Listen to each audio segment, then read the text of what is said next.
Passion is a strong feeling or emotion about something.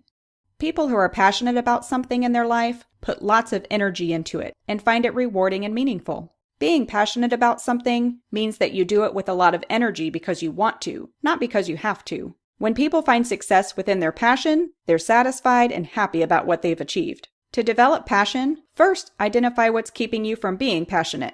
If your lack of passion is due to a lack of energy, work on that first. Make sure you're getting enough sleep, eating healthy foods, and getting regular exercise. Once you have plenty of energy, identify your passion. If you can't think of anything, ask yourself, what would I do if I knew I couldn't fail? As long as it's not illegal or immoral, do it. Set a goal, talk to a trusted friend or adult who you think will be supportive, and put yourself in action.